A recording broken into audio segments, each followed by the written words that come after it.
அமைச்சர் தர்மேந்திர பிரதான் தமிழ்நாட்டை சேர்ந்தவர்களை கோபப்படுகிறார். நமக்கு ஜனநாயகத்தன்மை இல்லையா, நாகரிகம் இல்லையா?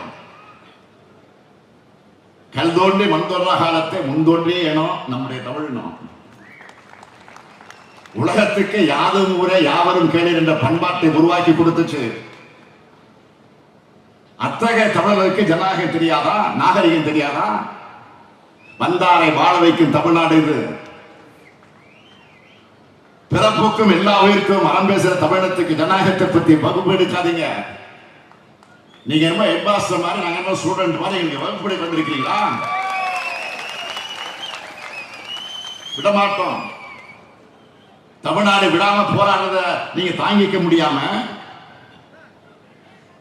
தமிழ்நாட்டை சேர்ந்தவங்க நாகரிகமற்றவர்கள் சொல்றார் ஒன்றிய அமைச்சர் தர்மேந்திர பிரதான் அவர்கள். தமிழ்நாட்டை கொச்சைப்படுத்துவதுதான் உங்களுடைய வழக்கம். ஏற்கனவே பார்த்தோமே, ஒடிசா மாநிலத்தில் தேர்தல் நடந்தப்போ மரியாதைக்குரிய நவீன் பட்நாயக் அவர்களின் செயலாளரா நம்முடைய தமிழ்நாட்டை சார்ந்த ஒருவர் இருந்தார். தமிழ்நாட்டை சார்ந்த ஒருவர் இருந்தார் என்பதற்காக பிரதமர் மோடி, உள்துறை அமைச்சரும் தமிழ்நாட்டை எப்படியெல்லாம் கொச்சைப்படுத்துறாங்க. ஜெகநாதர் கோயில் கருவூல சாவிய தமிழ்நாட்டுக்கு திருடிட்டு போயிட்டாங்க. நாங்க ஆட்சிக்கு வந்ததும் அந்த கருவூல சாவி தொடர்பான விசாரணை அறிக்கையை பொதுவில் வெளியிடுவோம் அப்படின்னு பேசினாங்களா இல்லையா? ஜெகநாதர் கோயில் கருவூல சாவிக்கு தமிழ்நாட்டுக்கு என்ன சம்பந்தம்? பிரதமர் உள்துறை அமைச்சர் செஞ்சது எவ்வளவு பெரிய அவதூறு. அங்க ஆட்சி மாற்றம் நடந்து பாஜக ஆட்சிக்கு வந்து 5 மாசம் ஆச்சு. கருவூலச்சாவை எங்கேன்னு ஒடிசா மாநிலத்தினுடைய எம்பி ஒருவர் நாடாளுமன்றத்தில் பேசி இருக்கிறார். தமிழர்கள் திருடனும் சொன்னதை உடனே வாபஸ் பெறுங்கன்னு அந்த எம்பி சொல்லி இருக்கிறார். இதை கேட்டு அவையில் வாய்மூடி மௌனம் சாதிச்சிருக்கிறாங்க. இதுதான் அநாகரிகம். அநாகரிகம் பற்றி பேசுகிற தர்மேந்திர பிரதான் அவர்களே, எது நாகரிகம்னு உங்களால் சொல்ல முடியுமா? எந்த மாநிலத்திலிருந்து வரியை வசூல் பண்ணிக்கிட்டு எங்களையே பச்சனை போடுறதுதான் நாகரிகமா? தமிழ் பிடிக்கும், தமிழ் பேச முடியலன்னு சொல்லிக்கிட்ட தமிழுக்கு நிதி ஒதுக்காம சமஸ்கிருதத்துக்கு நிதி ஒதுக்குறது தான் நாகரிகமா?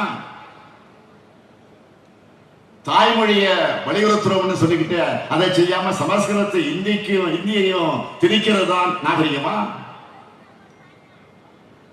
குஜராத்தில் இயற்கை பேரிடர் வந்தா அன்று மாலை 10,000 கோடி ரூபாய் ஒதுக்கிறதும், தமிழ்நாட்டில் பேரிடர் நடந்து 2 ஆண்டுகள் ஆன பிறகும் நாங்கள் கேட்டதுல 1 விழுக்காடு நிதி கூட ஒதுக்காம இருக்கிறதா நாகரிகமா?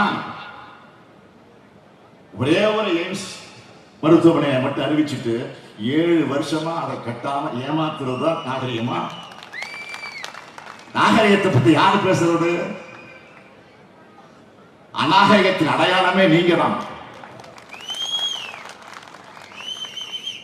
அநாகரிகத்தை அராஜகமாக பயன்படுத்துறது நீங்க தான். இந்தி ஏத்துக்கலன்னா நிதி தரமாட்டேன்னு சொல்றதை விட அராஜகம் இருக்க முடியுமா? தமிழ்நாட்டை சேர்ந்தவங்களை அராஜகவாதிகள் சொன்ன தர்மேந்திர பிரதான் 1/2 மணி நேரத்தில் மன்னிப்புக்கு கழிச்சுட்டாங்க நம்ம தமிழ்நாட்டு எம்பிக்கள்.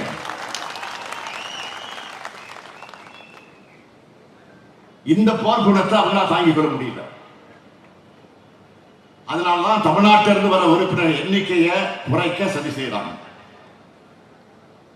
தொகுதி மறுசீரமைப்பு எனும் கத்தி தென்னிந்தியாவுடைய தலைக்கு மேல தொங்கிக்கிட்டு இருக்கு. இதனால தமிழ்நாடு கடுமையா பாதிக்கப்பட்டிருக்கு. தமிழ்நாட்டில் இப்போ 39 மக்களவை தொகுதியில் இருக்கு. பாண்டிச்சேரி ஒன்று 40, தமிழ்நாட்டில் 39. இதை குறைக்கிற அபாயம் நெருங்கிட்டு இருக்கு. நமக்கான பிரதிநிதித்துவம் குறைஞ்சி அதிக மக்கள் தொகை கொண்ட மாநிலங்களுக்கு அதிக பிரதிநிதித்துவம் கிடைக்கும். வட மாநிலத்தில் தமிழ்நாட்டினுடைய குரல் நசுக்கப்படும். இது ஏதோ வெறும் உறுப்பினர் இணைக்க பற்றிய கவலை மட்டும் இல்லை. நமக்கு நம்ம மாநிலத்துடைய உரிமையை சார்ந்தது.